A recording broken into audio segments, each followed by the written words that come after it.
नमो तस्य भगवतो अरहतो सम्मा सम्बुद्धस्य। नमो तस्य भगवतो अरहतो सम्मा सम्बुद्धस्य। नमो तस्य भगवतो अरहतो सम्मा सम्बुद्धस्य। बुद्धं शरणं गच्छामि धम्मं शरणं गच्छामि संघं शरणं गच्छामि। आओ मानव मानवी चले धर्म की राह, कितने दिन भटकत फिरे सो कितने दिन गुमराह। यशोधरा के पत तुम्हें नमन करें हर बार, लाज उपेंद्र की राखियो मेरी नाव पड़ी है मजेदार। जिनकी दया कटाक्ष से ठौर मिलता नहीं कलेश को, श्रद्धा सहित प्रणाम है मेरे पूज्य गुरु मोहन बौद्ध को। आइए दो शब्द करुणा के सागर शास्ता गुरु के चरणों में लेकर चल रहे हैं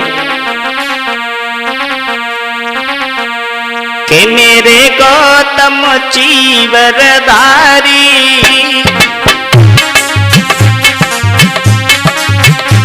तुम दीनन के हितकारी, हम आए शरण तुम्हारी।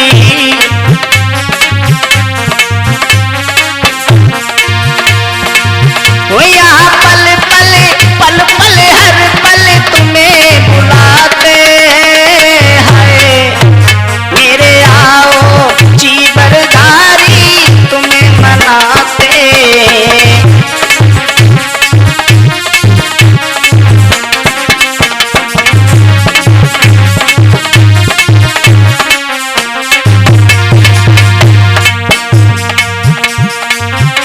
तुम महामाया के लाला, तुम्हें प्रजावती ने पाला।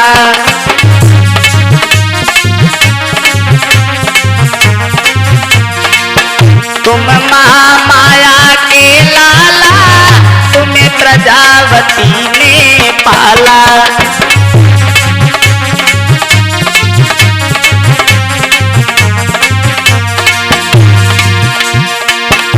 भारत में तुमने आकर वो सत्य ज्ञान दे डाला।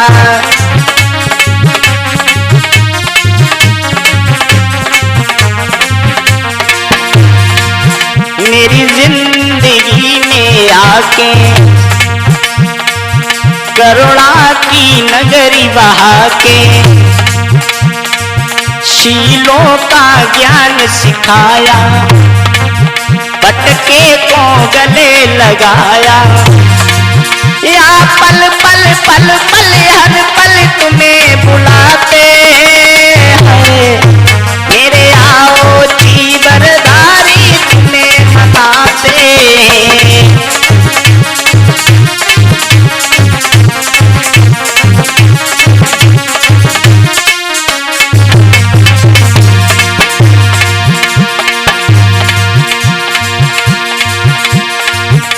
भारत में तुमने आकर शीलों का ज्ञान सिखाया।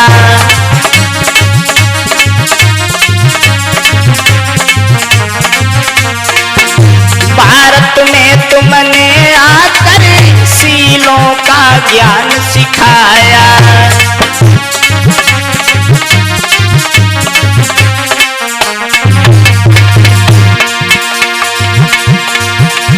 अंगुली माल को तुमने गौतम जी भिक्षु बनाया।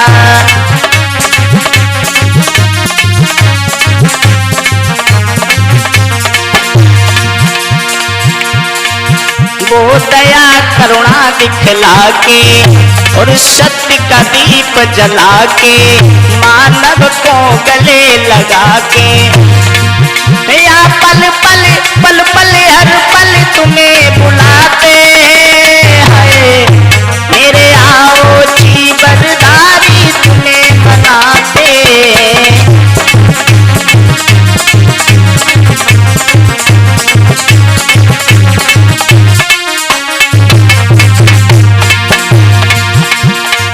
मेरे गौतम जीवनदारी तुम दीनन के हितकारी हम आए शरण तुम्हारी या पल पल पल पल तुम्हें बुलाते हैं मेरे आओ जीवनदारी तुम्हें मनाते।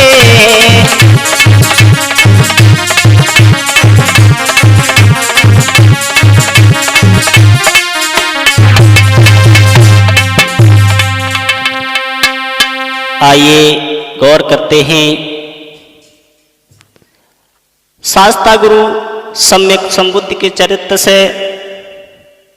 जैसा कि आप लोग जानते हैं 45 वर्षों के वर्षावास शास्ता गुरु ने 25 वर्ष श्रावस्ती में बिताए थे, इसलिए उनकी अधिकतर कथाएं श्रावस्ती के माध्यम से ली गई हैं। और आपके पास जो ये आवाज पहुंचाई जा रही है प्रिया कैसेट कंपनी खैरपुरा अलीगंज एटा के माध्यम से, हमारी ढोलक पर संगति कर रहे हैं हमारे भैया लाली, ये सोना जानकीपुर के रहने वाले हैं। हमारे चिमटा पर संगति कर रहे हैं हमारे भैया दुर्वेश।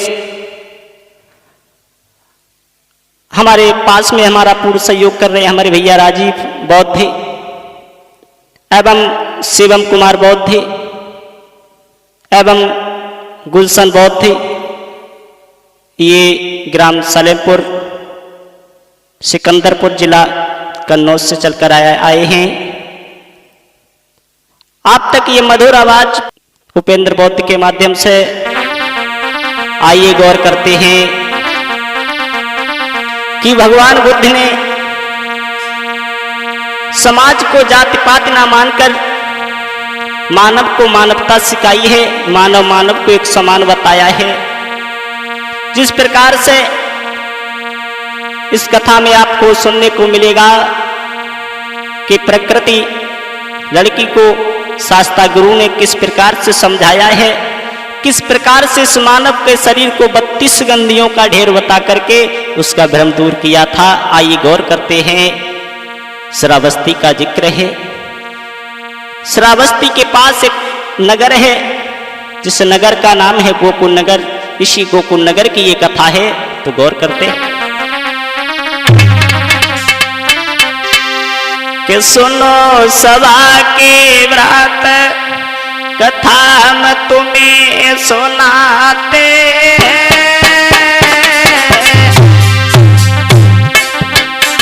और प्रिया कैसेट कंपनी द्वारा तुम्हें बताते भैया।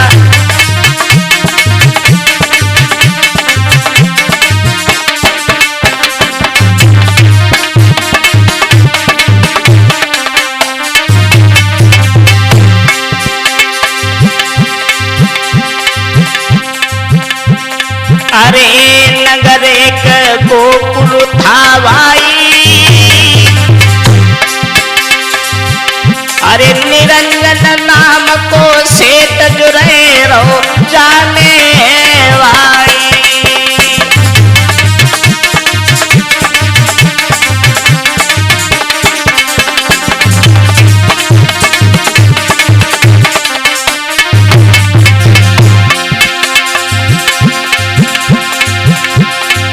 इसी गोकुल नगर में एक सेठ निरंजन निवास करते थे।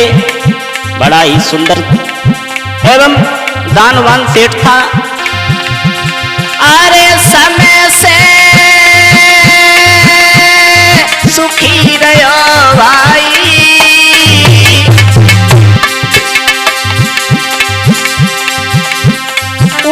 मित्र रहे समझाए, सुनो मेरे सवा के सब भाई।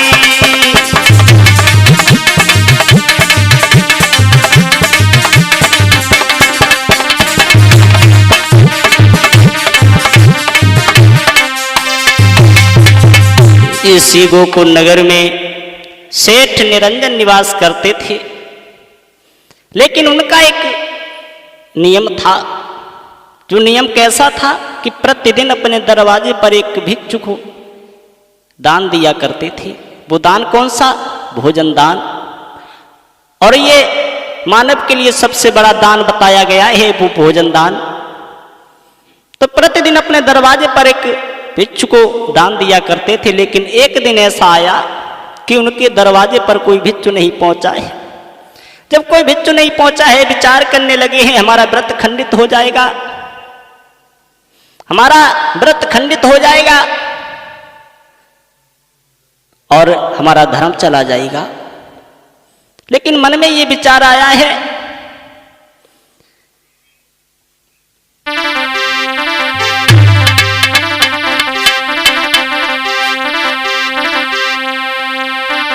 कि निरंजन मन में करे विचार, मेरो धर्म बचेगो कैसे।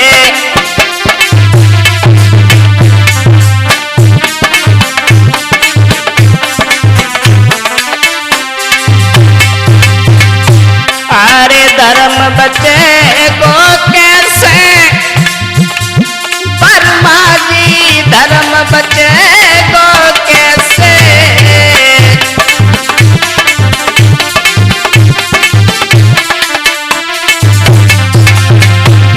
निरंजन दिल में करत विचार, कैसे धर्म बचेगो मेरो।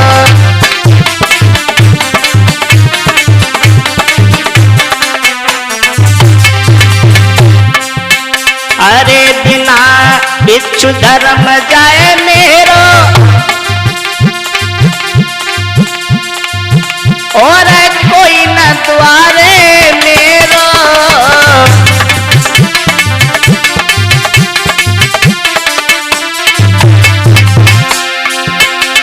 निरंजन मन में करे विचार, कैसे धर्म बचेगो मेरो।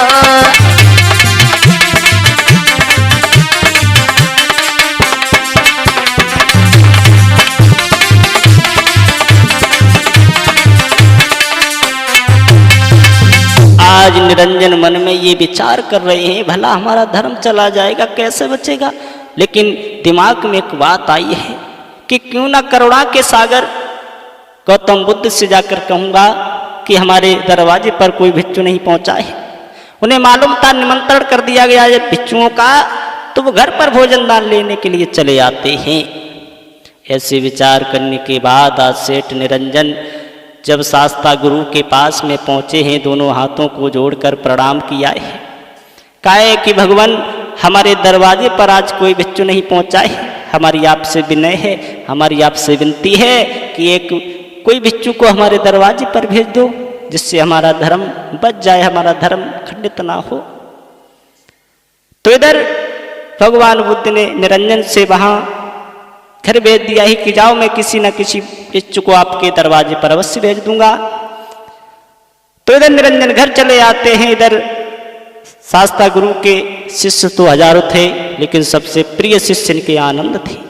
आनंद को पास में बुलाया है, कहा है बेटा सेठ निरंजन के आंगन तक चले जाओ गोकुल नगर।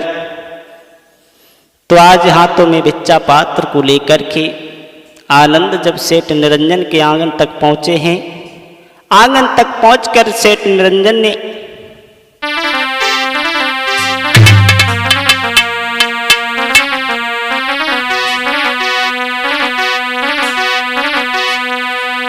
कि आंगन में तभी बिठा करके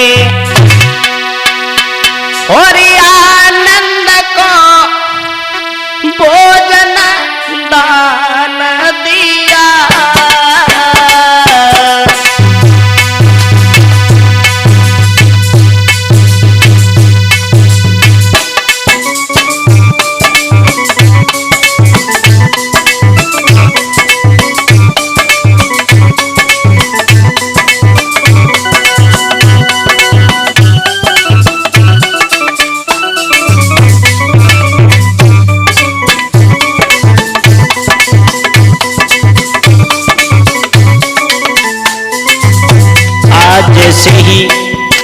आनंद पहुंचे हैं तो सेठ निरंजन ने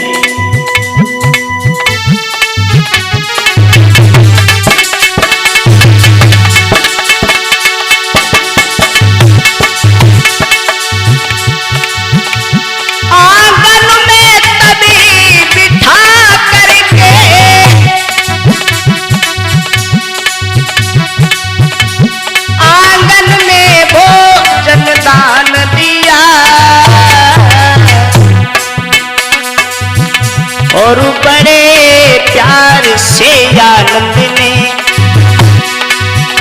और बड़े प्यार से आनंद ने और श्रवण भोजन दान किया।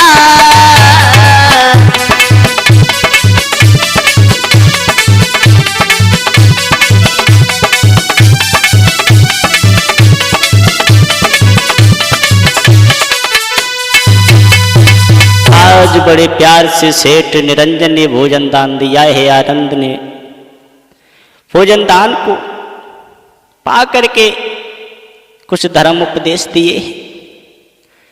जब धर्म उपदेश दिए हैं तो आज वहां से जेठ का महीना लपट चल रही थी, दोपहरी का टाइम हो गया था। आनंद ने जब तक भोजन पाया है विचार किया है चलना चाहिए, क्योंकि भिक्षुओं का ये नियम होता है कि 24 घंटे में एक बार भोजन करते हैं। विकाल भोजन बेरमणि शिक्षा पदक समाध्यामी, और जो 24 घंटे में एक बार खाएगा वो ज्यादा खाएगा। आनंद भूख लगी थी, ज्यादा खाना खा गए। जेठ का महीना लपट चल रही थी। इधर जब आनंद वन के लिए चले हैं, लेकिन जब बीच वन में पहुंचे हैं तो आनंद को आज प्यास सताने लगी है। विचार करने लगे हैं भला इस वन में हमें प्यास लगी है, हमारे पास पानी भी नहीं है, भला अब क्या होगा? बिना पानी से तो हमारी जान चली जाएगी। आज मन में आनंद विचार कर रहे हैं वर्मा जी, अरे पानी भी न जाए रही जान, और हमें कहूँ नीर नजर नहीं आवे।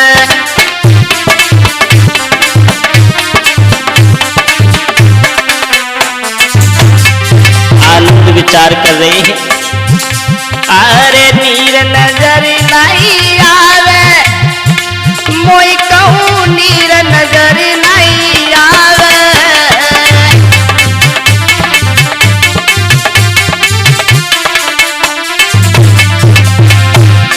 अरे पानी भी न जाए रही जान, हमें कहूँ नीर नजर नहीं आवे।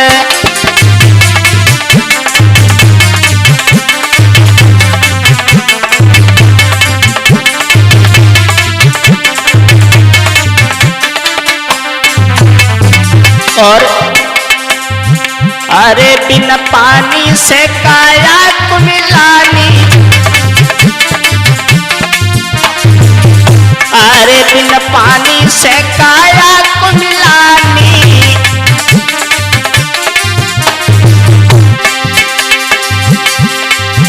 अरे प्रथम जावे जान हमारी,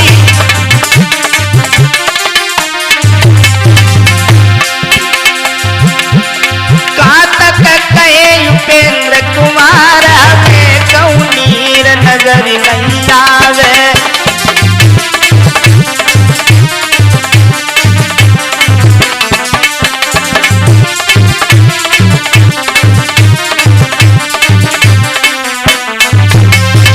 आज आनंद विचार कर रहे हैं कि अब हमारे प्राण चले जाएंगे। भला इस वन में जेठ का महीना है, दोपहरी हो चुकी थी, लपट चल रही थी, जहाँ पोखर तालाब सभी सूख गए थे, कहीं नीर नजर नहीं आ रहा था।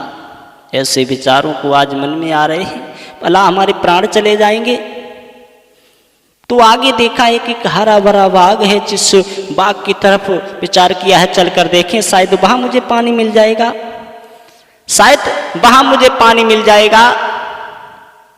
तो आज आनंद मन में विचार करने के बाद वहां से जब आगे बढ़े हैं तो पास में जाकर देखा है कि कुआं है, एक कुएं पर एक लड़की जिसने कुएं से पानी निकाला है, रस्सी को इकट्ठा करके चलने के लिए उद्यत हुई है। तो आनंद ने आज आवाज लगाई है कि चल वही पनघट ते पनहरिया लेके गगरी।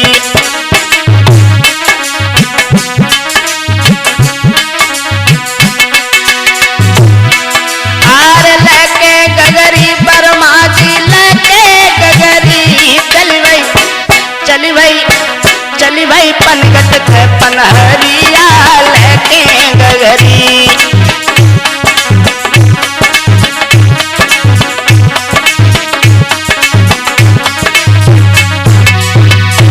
आज जैसे चलने के लिए उद्यत हुई है, आनंद ने आवाज लगाई है, ओ बेटी मोय नीर पिलाए दे दम रही मेरी जाई।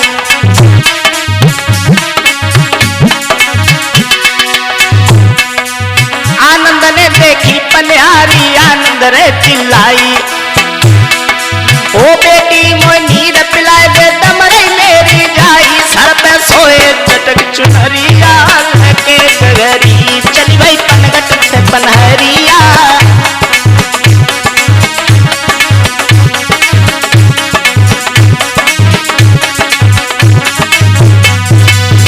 आज सही रस्सी को इकट्ठा किया है, इकट्ठे करने के बाद आज चलने के लिए उद्यत हुई। आनंद ने पीछे से आवाज लगाई, बेटी खड़ी हो जाओ। अरे एक साधु के प्राण जा रहे हैं बिना पानी से। आनंद को जब पीछे मुड़कर प्रकृति ने देखा है, जब उस लड़की प्रकृति ने देखा है कि यार एक साधु हमें बुला रहे हैं, पास में जाकर के आनंद ने कहा है बेटी हमें पानी पिला दो, इस वन में कहीं नीर नजर नहीं आ रहा है, जेठ का महीना है, भला हमारे प्राण चले जाएंगे। प्रकृति कहने लगी साधु पागल हो गए हो का? अरे तुम्हें नहीं मालूम है, मुझे तुम देख रहे हो, लोग हमारी छांव से घृणा करते हैं। आनंद कहने लगे क्यों बेटी, आपकी छांव से क्यों घृणा करते हैं? प्रकृति कहने लगी साधु अरे तुम्हें कुछ नहीं मालूम है, मैं एक दलित जात की लड़की हूं। तो आज आनंद ने जवाब दिया है बेटी आप बहमन में ना पड़ो, हमारे प्राण जा रहे हैं। तो आनंद आज आग्रह कर रहे हैं बेटी कि हमें पानी पिलाई दे, तनिक पनिहारी मोय पानी पिलाई दे, तनिक पनिहारी मोय पानी पिलाई दे।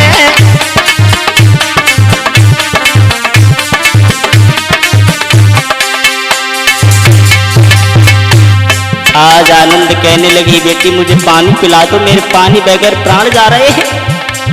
प्रकृति कहने लगी साधु हमारी बात सुनो, तुम्हें पानी ना पिलाऊं सुन बैरागी, तो पानी ना पिलाऊं सुन बैरागी।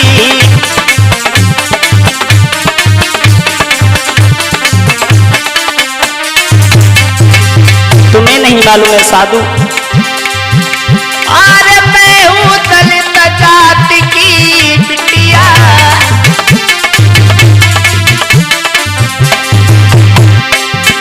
अरे मैं हूँ दलित जाति की छोरी। साधु मैं एक दलित जाति की लड़की हूँ, तुम्हें नहीं मालूम है, धर्म बिगड़ जाएगा सन बैरागी, धर्म बिगड़ जाएगा सन बैरागी, धर्म बिगड़ जाएगा।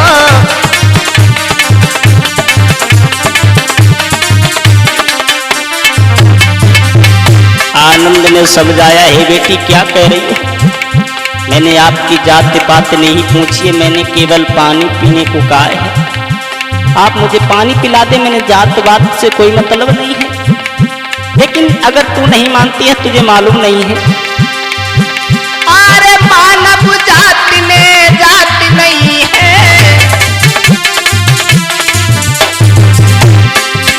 अरे मानव जाति में जाति नहीं है।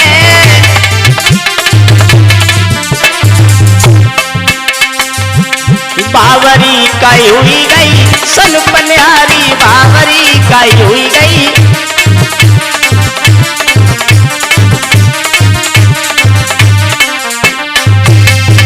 बेटी पागल हो गई हो क्या? अरे मैंने आपकी जात तो नहीं पूछी है। पानी का संबंध प्यास से है, जाति पात से नहीं है। तुम क्यों चक्कर में पड़ी है? आप केवल मुझे पानी पिला दो, मेरे पानी बगैर प्राण जा रहे हैं। प्रकृति कहने लगी साधु दूर हट जाओ। अरे लोग हमारी छांव से घृणा कर रहे हैं, आप कह रहे हो पानी पिला दो।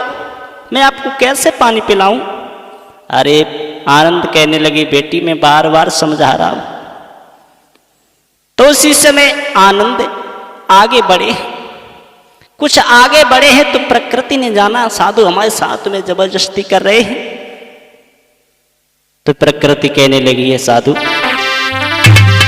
कि डोंट टच माई गगरिया बैरगिया, डोंट टच माई गगरिया बैरगिया।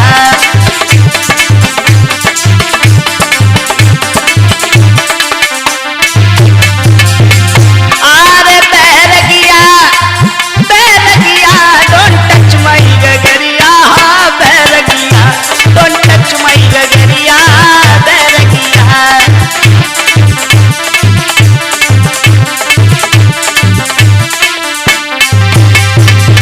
प्रकृति समझाने लगी साधु दूर ही रहो।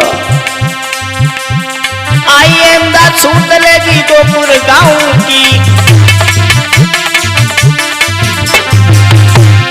You are the very great बैरगिया, डोंट टच माई गगरिया बैरगिया, डोंट टच माई गगरिया बैरगिया।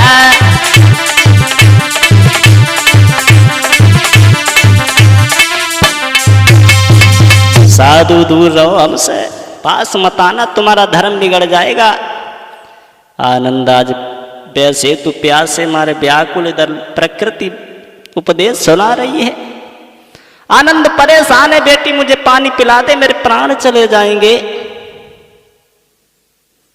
तो आनंद ने समझाया है बेटी, अरे इस दुनिया के लोगों ने जाति पात बना दी है, इस समाज में केवल मानव जाति है।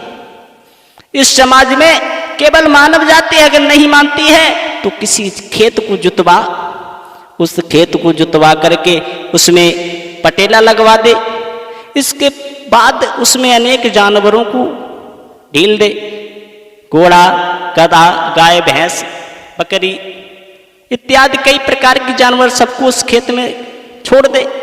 इसके बाद एक मानव को उस खेत में छोड़ दे और एक पागल से पूछो बेटा इसमें मानव का पैर कौन सा है, तो बता देगा। क्योंकि और जानवरों का पैर पूछ तो भैंस का अलग होता है, हाथी का अलग होता है, बकरी का अलग होता है। तो जाति जानवरों में होती है बेटी, मानवों में कोई जाति नहीं है। मानव मानव एक समान होता है। तो आज जब इतने वचन सुने हैं तो आनंद के वचनों को सुनकर आज प्रकृति ने समझाया है, साधु जब आप कह रहे हो तो ठीक है, मैं आपको पानी पिलाए दे रही हूं। तो आज बड़े प्यार से आनंद ने प्रकृति के हाथों का पानी पिया है। कुआं के निकला पानी ठंडा ठंडा, आनंद आज बड़े प्यार से पीने लगे हैं।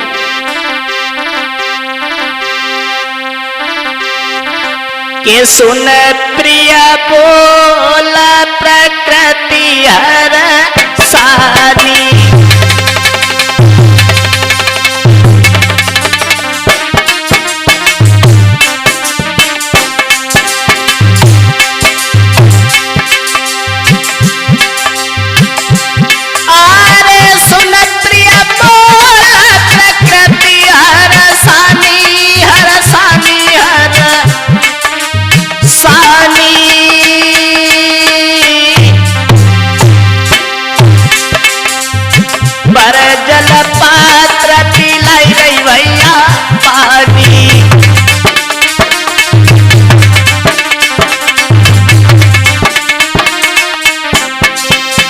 आज बड़े प्यार से आनंद ने पानी पिया है, कुएं का निकला ठंडा ठंडा पानी जब आनंद ने पिया है तो आज दिल में तसल्ली आई है।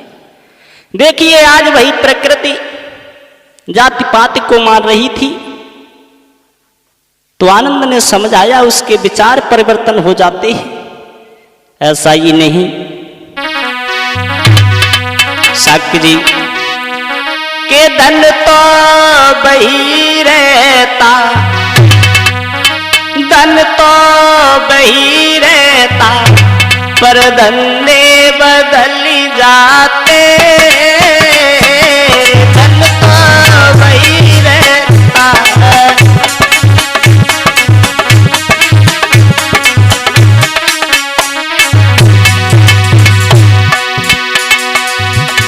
अरे धन तो बही रहता, पर धंधे बदल जाते, इंसान बही रहते पर विचार बदल जाते।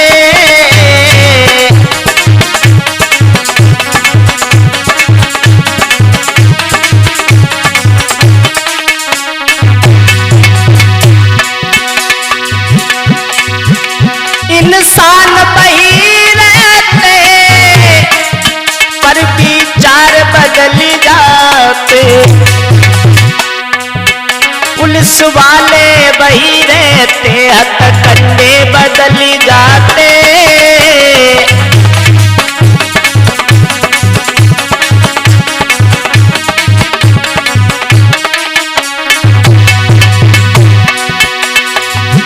पुलिस वाले बही रहते हथकंडे बदल जाते, अरे लकड़ी वही रहती पर झंडे बदल जाते, लकड़ी वही रहती।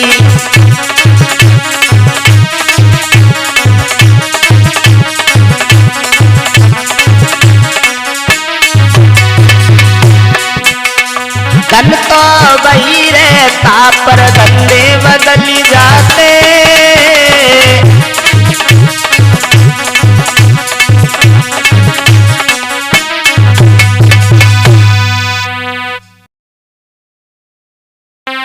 आनंद ने जैसे ही समझाया है तो उसके विचार परिवर्तन हो जाते हैं।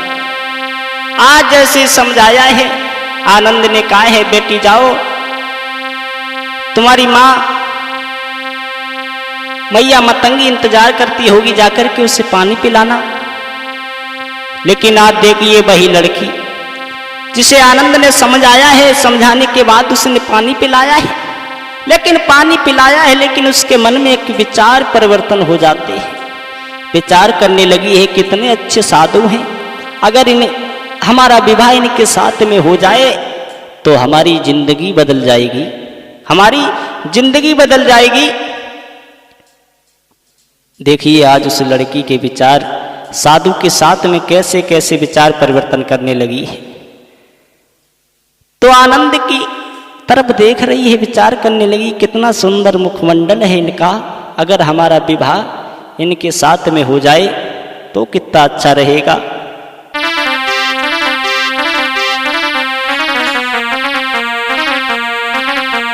के जाने मन में ऐसे विचार करे, आनंद पिया मेरे बन जावे।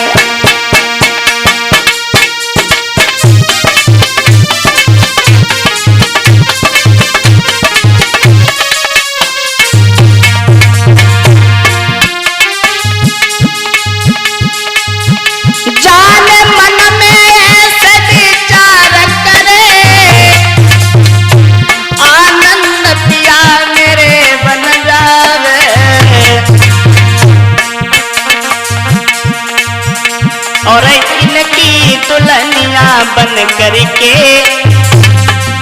न तो बन बन शहर करवावे।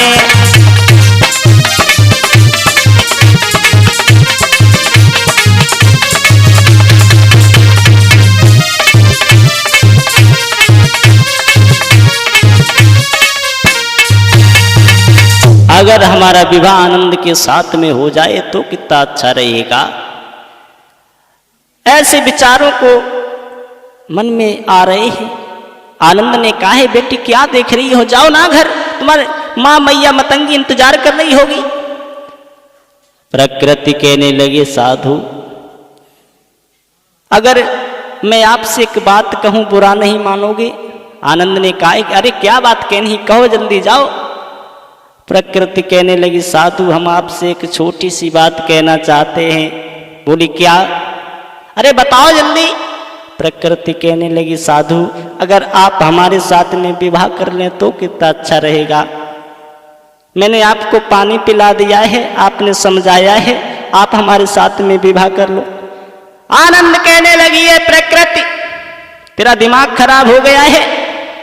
अरे एक साधु से तेरी कोई आस पूर्ण नहीं होगी। आनंद ने समझाया है बेटी क्या कह रही है। अरे जा घर, ऐसा कुछ नहीं होगा। अरे हम बाल बैरागी हैं, बागों बागों में घूमते हैं, वन वन में घूमते हैं।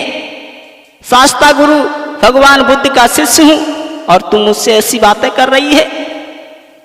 प्रकृति कहने लगी साधु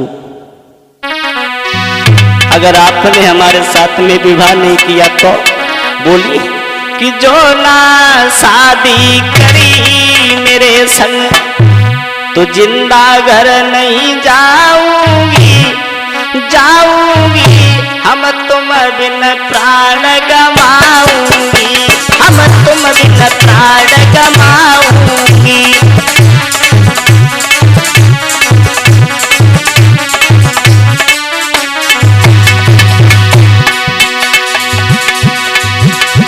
समझ आती है प्रकृति कहने लगी है आनंद है जो ना शादी करी मेरे संग तो फांसी दे मरी जाऊंगी, मरी जाऊंगी। आनंद घर को हम नहीं जाऊंगी।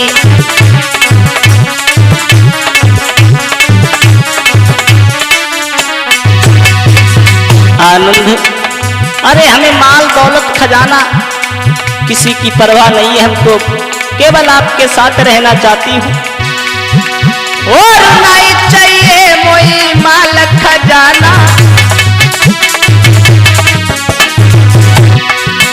और नहीं जेवर हमें बनवाना।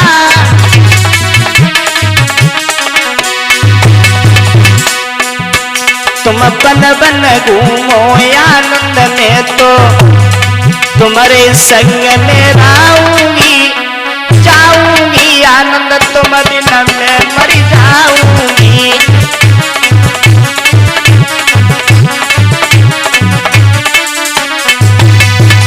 आनंद अगर आपने हमारे साथ में विवाह नहीं किया तो मैं अपने प्राण गंवा दूंगी।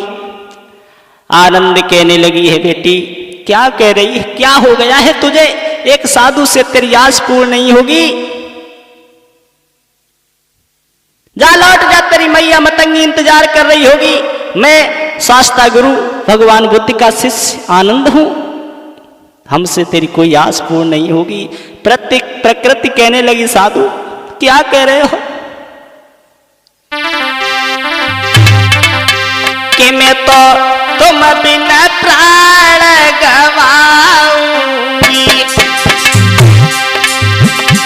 और फांसी दे मर जाऊंगी रे भैया।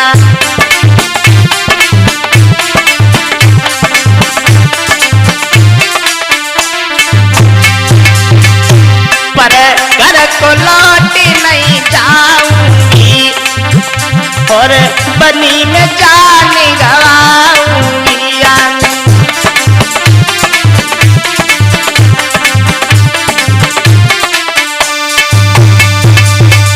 बेटी मान जा।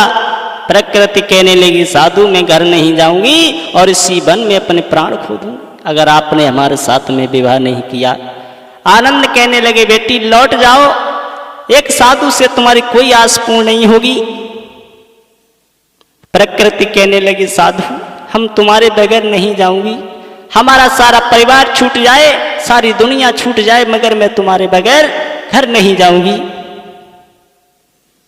आज समझा रहे हैं आनंद बेटी मान जा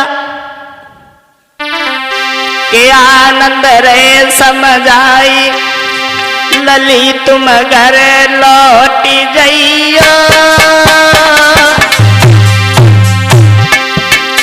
तेरे मैया हो गए प्यासी जाए के पानी पिलाइयो बेटी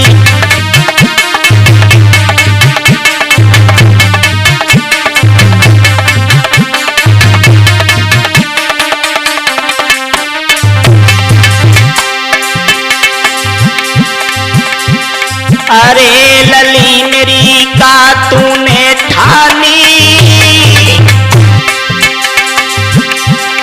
अरे लली तूने का मन में ठानी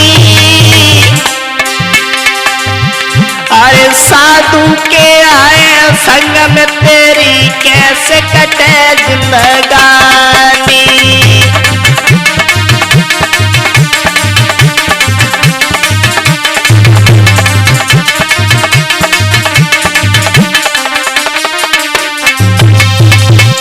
बेटी साधु से कोई आस कोई पूरी नहीं होगी लौट जा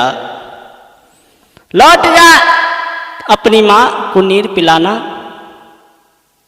प्रकृति कहने लगी साधु हम तुम्हारे साथ जाएंगे कुछ भी हो जाए। आनंद कहने लगी बेटी हम लोग बाल वैरागी होते हैं हम लोग विपस्सना में लीन रहते हैं भला हमारे साथ में तेरा कैसे जीवन पार होगा। आनंद समझा रहे हैं बेटी कि बैरागियों से ना अखियां मिलाना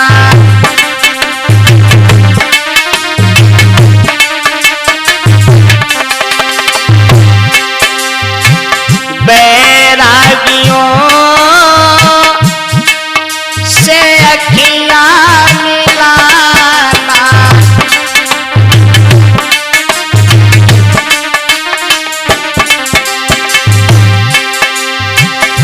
बैरागियों का है बन में ठिकाना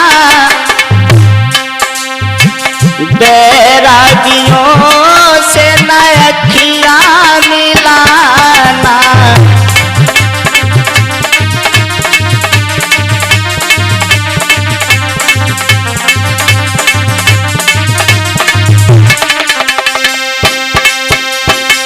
बेटी बैरागियों से तेरी कोई आस पूर्ण नहीं होगी घर चली जा। आज आनंद वहां से चले आते हैं जाकर के विचार किया है चेतवन तो दूर है थोड़ी देर इस बाग में विश्राम किया जाए फिर चलेंगे आगे जाकर के एक आगे पहुंचे हैं तो विचार किया है आनंद ने कि चलते चलते तो पहुंच ही जाएंगे लेकिन के अब दोपहरी बिरमाइल जाई बगिया में दोपहरी बिरमाइल जाई बगिया में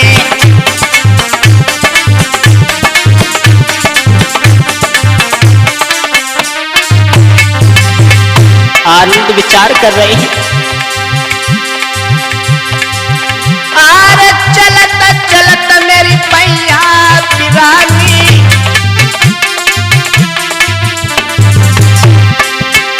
हो रही आएगा बुढ़ापो ढल गई जवानी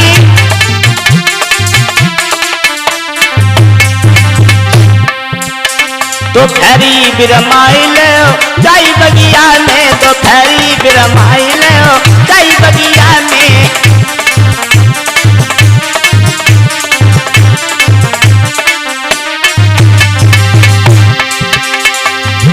और सुंदर सी देखिए पीपल की छाया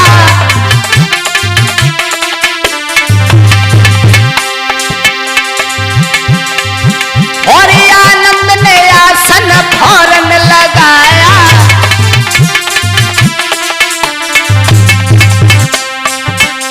दोपहरी बिरमाइल जाई बगिया में दोपहरी बिरमाइल जाई बगिया में दोपहरी बिरमाइल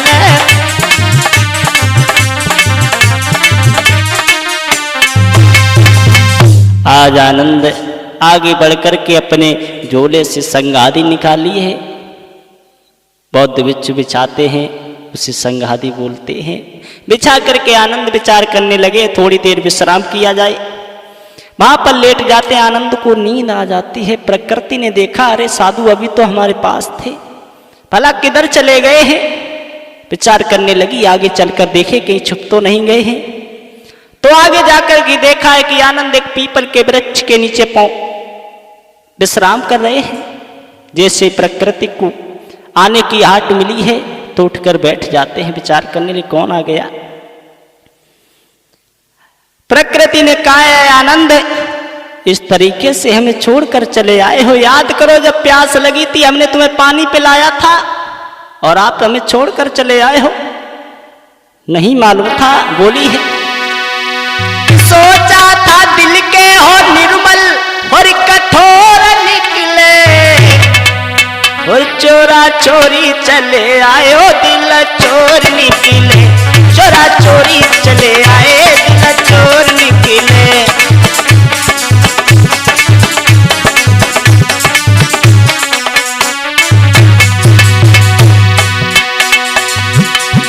सोचा था दिल के हो निर्मल कठोर निकले। हाँ चोरा चोरी चोरा चोरी चले आए हो दिल चोर निकले। चोरा चोरी चले आए दिल चोर निकले।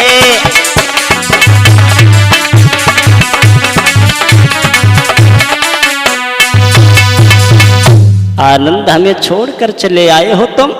अरे तुम्हें नहीं मालूम है हमने तुम्हें पानी पिलाया है, तुम्हारे प्राण बचाए हैं और तुम हमें छोड़कर चले आए हो। आनंद कहने लगी, फिर वह याद आएगी हमारे पीछे। आनंद कहने लगी, बेटी चली जा, तेरी मैया तेरा इंतजार कर रही होगी, क्यों हमारे पीछे पड़ी हुई है, क्या हो गया है तुझे।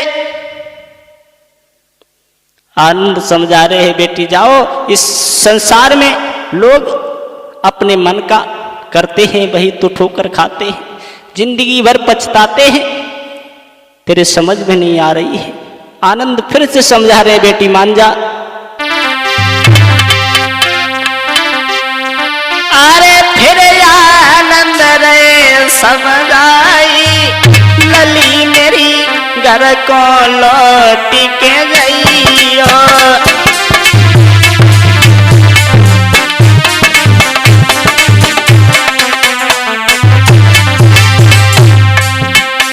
तेरे माता पिता हुई प्यासे और जाई के नीर पिलैया।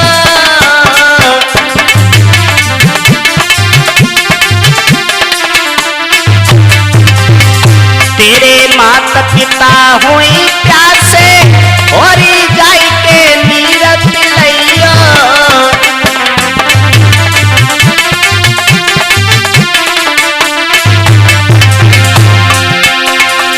ऐसे आनंद रे समझाई, लली मेरी लौट घरे तुम गईयो।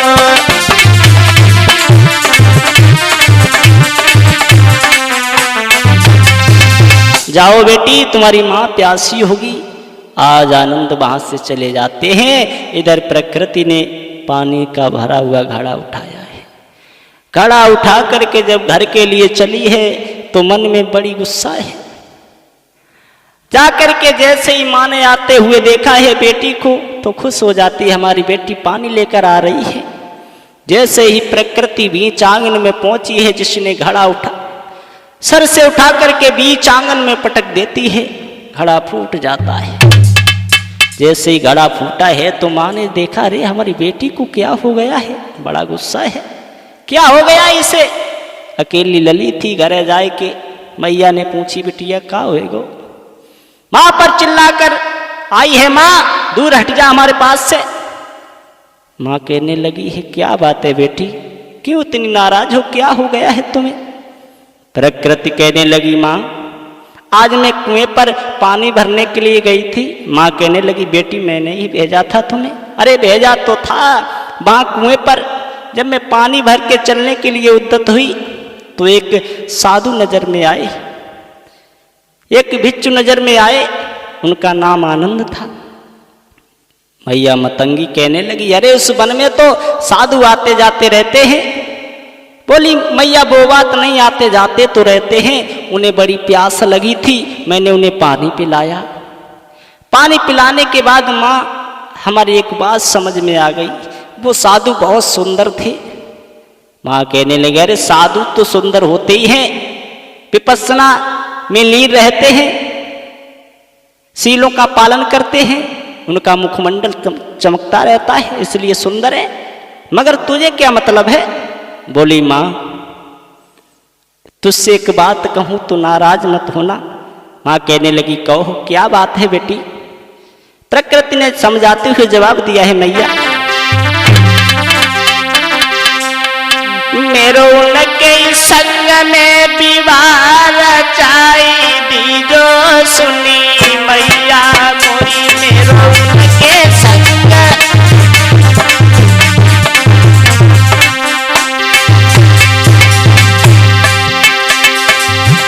आ रही उनकी सूरत दिल में बधी गई,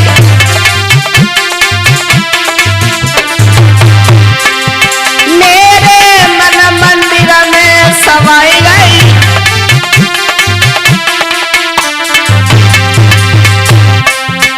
मोई उनकी दुल्हनिया बनाए दीजो सुनी मैयारी, मोई उनकी सजनिया बनाए दीजो सुनी मैयारी।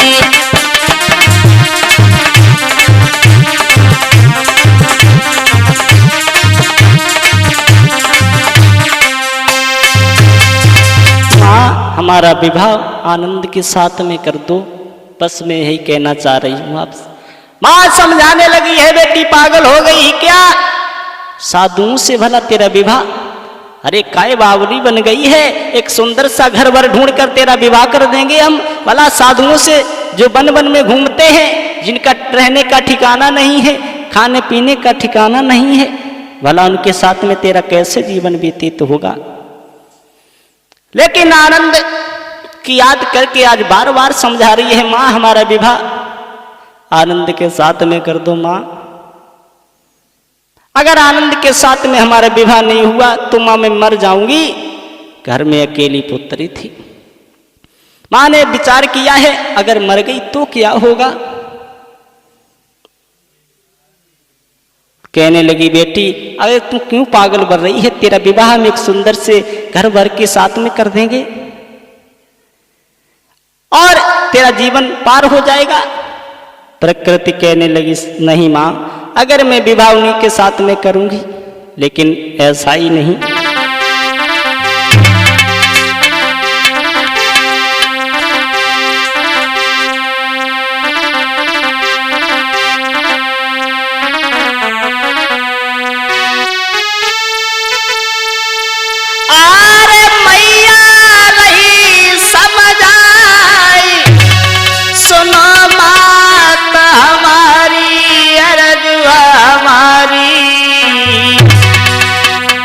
और उनके साथ में विवाह करो, यही विनती माता हमारी।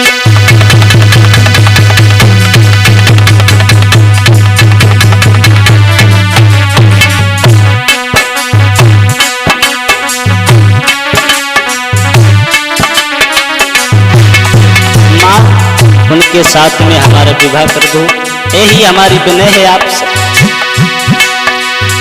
माता रही समझ आई कि माता हमारी, माता हमारी, माता हमारी, उनके साथ में विवाह करो तुम सुनियो माता हमारी।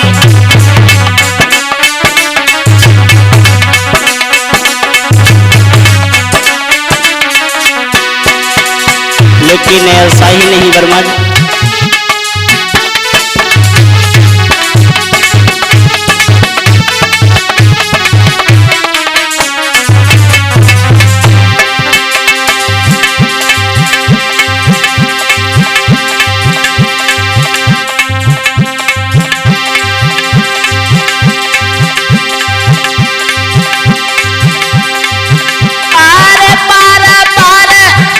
प्रकृति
प्रकृति समझा रही है, माँ हमारा विवाह कर दो।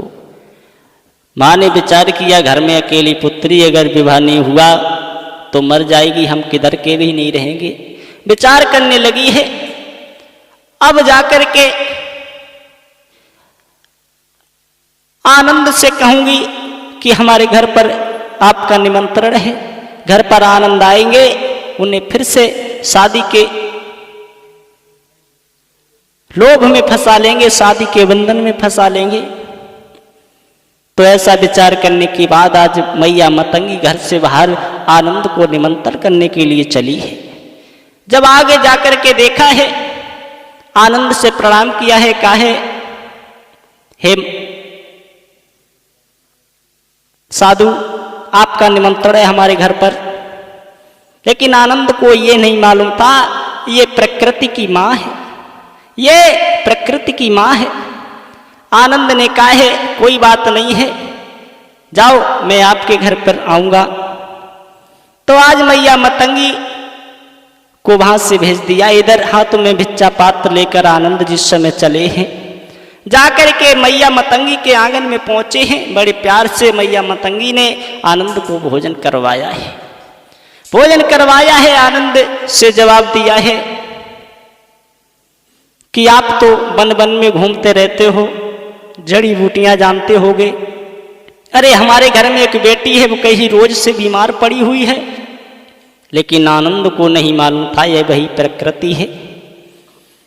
आनंद कहने लगे क्यों नहीं, हम वन वन में घूमते रहते हैं और आपकी बेटी है कहाँ। मैया मतंगी तो बहुत चालाक रहे, अंदर कमरे में बंद है।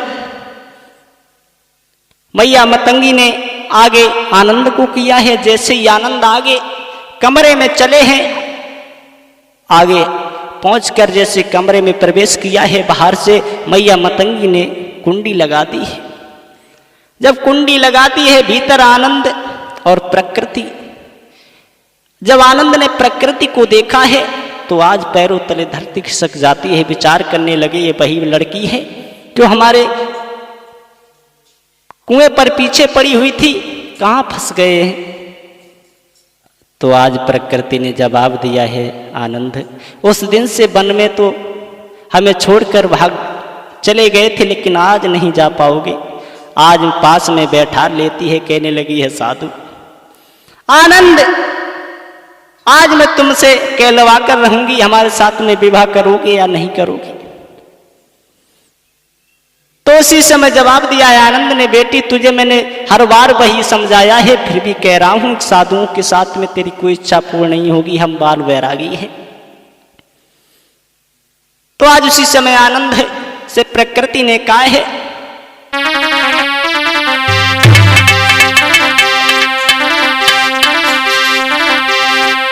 अरे आनंद ने फिर कही सुनो लली मेरी वाली,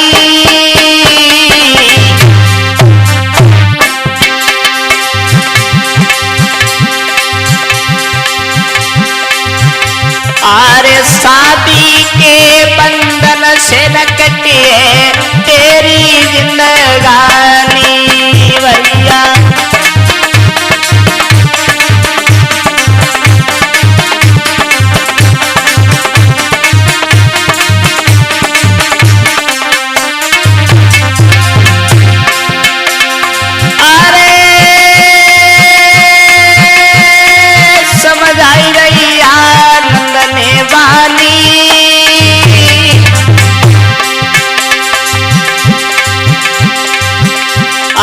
कर्मन से दुर्गति बने, कर्मन की है लीला न्यारी।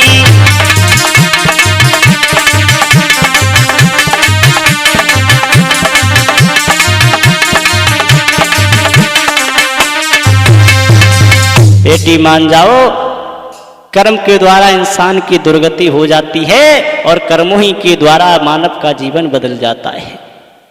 लेकिन बार बार प्रकृति समझा रही है, लेकिन समझाने का प्रयास विफल हो जाता है। आनंद वहां से जिस समय चले हैं, मैया मतंगी ने कुंडी को खोला है तो आनंद भागते हुए घर से निकले हैं, चेतवन में चले जाते हैं।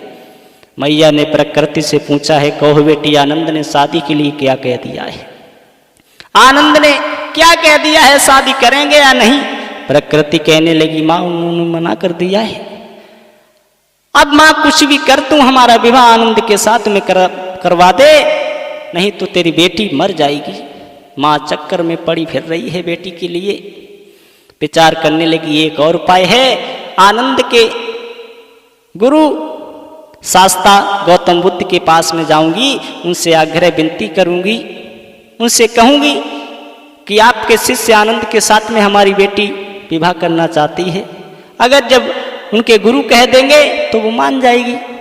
तो आज चली है जहां पर करुणा के सागर शास्ता महामुनि भिक्षुओं को धर्म उपदेश दे रहे हैं। जाकर के मैया मतंगी ने प्रणाम किया है। कहा है, भगवान हमारी एक विनती है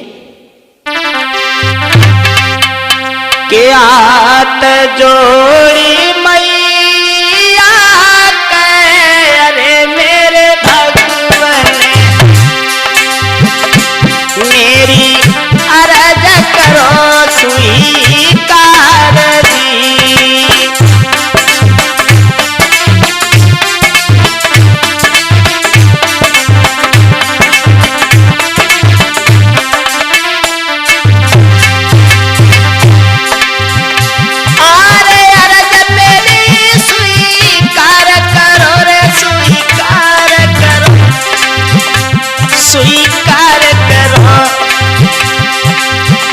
तुम मामुनि गौतम चीवरधारी,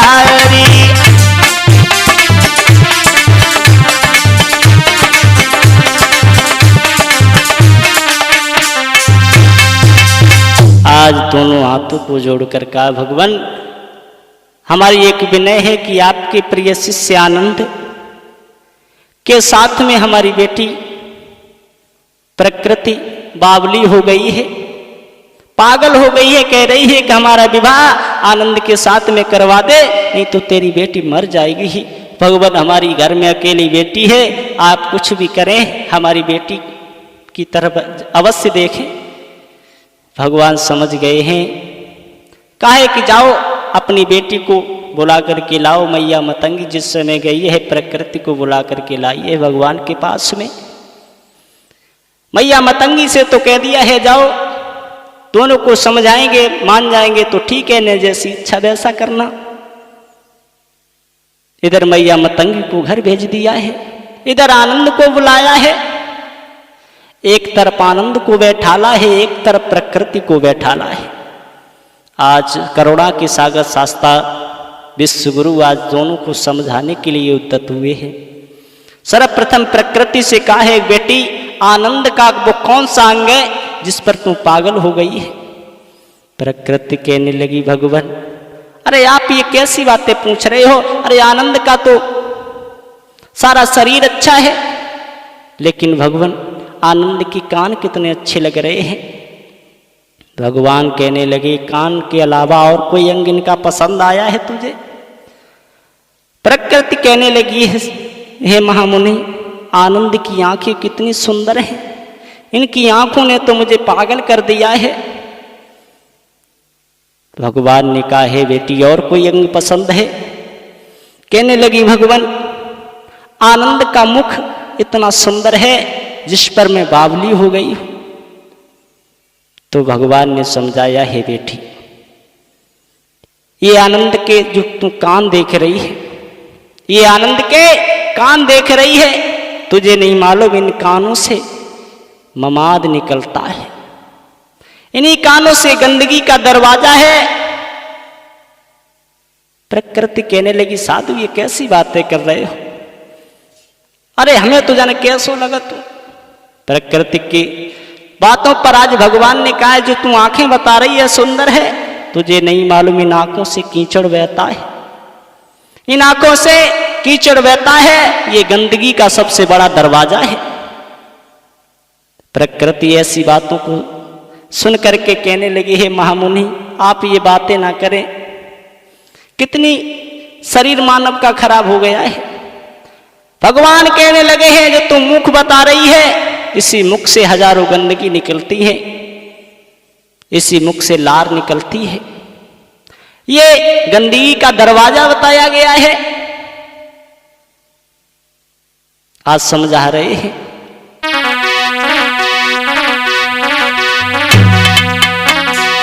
कि बेटी जो सुंदर अंग लगे और वो गंदगी के खुले दरवाजे,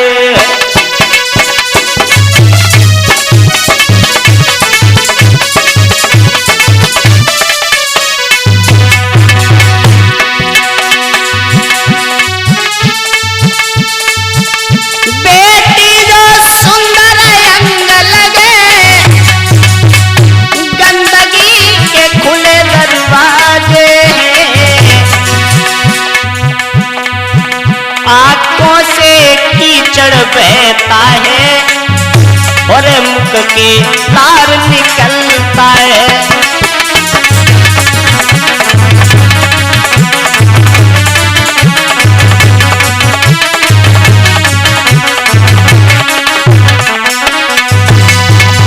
आज भगवान ने समझाया है, कहा है कि बेटी ये मानव का शरीर 32 गंधियों का ढेर है। ये सारा मानव का शरीर गंदगी के दरवाजों से नियुक्त है, जिस पर तू आज नाज कर रही है। जब ऐसी बातों को आज प्रकृति के सामने रखा है तो आज कहने लगी, भगवान अरे मुझे आनंद से शादी नहीं करनी है। अरे मुझे क्या मालूम था कि मानव का शरीर इतना गंदा है। आज भगवान की बातों को सुन करके प्रकृति के फिर विचार परिवर्तन हो जाते हैं। कहने लगी, भगवान हमें आपके चरणों पर ही रह करके, आपके धर्म पर ही चल करके हमें जीवन बिताना है। अब मैंने जान लिया इस दुनिया में मानव केवल अपने अपने के लिए जीता है। इस संसार में मानव का जीवन केवल गंदगी और नासवान के दरवाजे की तरफ खड़ा रहता है। अब मुझे इस दुनिया के ढोंगों में नहीं जीना है भगवान। तो भगवान ने कहा है कि जाओ, ऐसे अपने शरण में मैं तुम्हें नहीं ले सकता हूं। जाकर के अपनी मैया मतंगी को बुला करके लाओ। आज मैया मतंगी को बुला करके लाई है। भगवान बुद्ध ने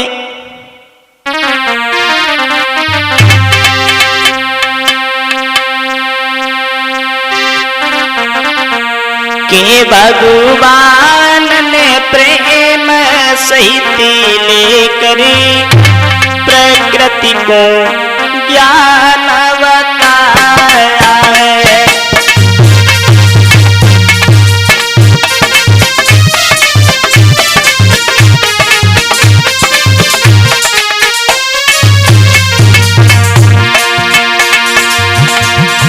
आज बड़े प्यार से करुणा के सागर शास्ता गुरु ने प्रकृति को समझाया है। भगवान ने प्रेम सहित लेकर प्रकृति को ज्ञान सिखाया है। मीठी मीठी बातें कही करे वो पंचशील समझाया है।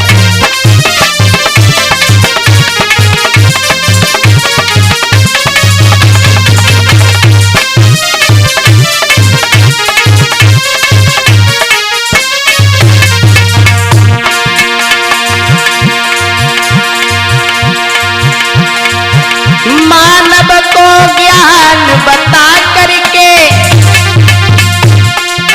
शीलों का ज्ञान सिखाया है। प्रकृति को ज्ञान बता करके वो पंचशील समझाया है।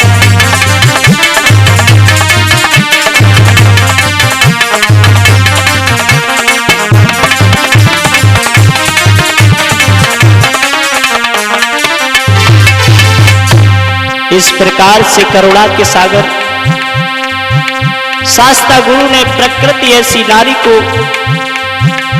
संसार से छुटकारा दिलवाने के बाद उसका जीवन धर्म के नाम पर विविध करने का लक्ष्य दिया है। कहा है कि बेटी समाज में रहते हुए मानवता से प्रेम करना, मानव मानव को एक समान मानना, इस संसार में कभी दुर्गति नहीं होगी। बचा हुआ जीवन प्रकृति ने भगवान के धर्म के प्रति बिता दिया है। और हमारी थोड़ी भी अपने साथियों का परिचय देते चले।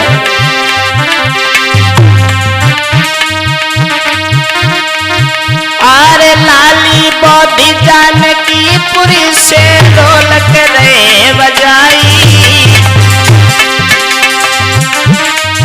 अरे लाली बौद्धि जानकी पुरी से ढोलक रे बजाई।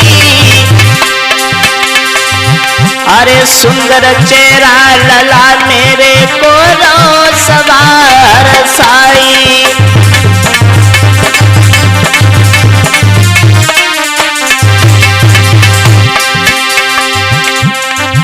अरे द्रवेश भैया ने आज सभा में चिमटा मधुर बजाया, अरे द्रवेश भैया ने आज सभा में चिमटा मधुर बजाया। और खैरपुरा के रहने वाले सभा में ध्यान लगाया।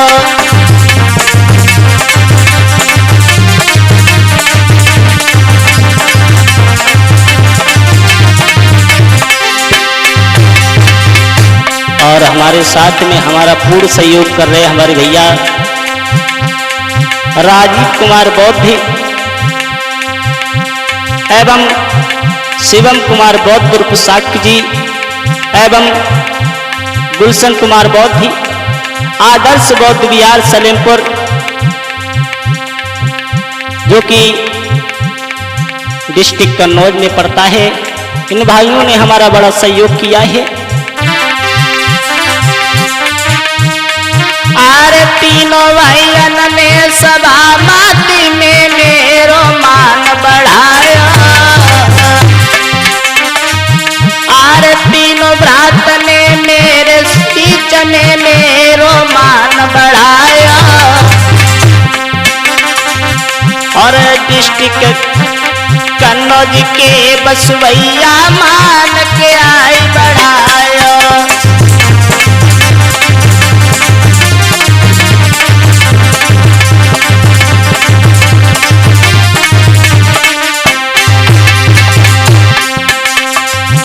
और आप सभी लोग जानते हैं मधुर आवाज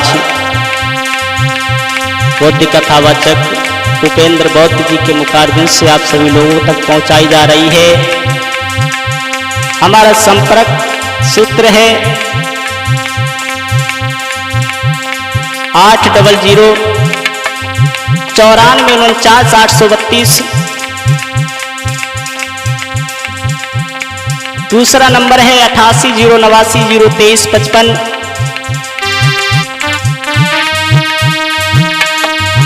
अरे उपेंद्र बौद्ध है नाम हमारो, सुनो सभा के भाई। उपेंद्र बौद्ध है नाम हमारो, सुनो सभा के भाई। और भारत नगर के रहने वाले रहे सदै समुदाय।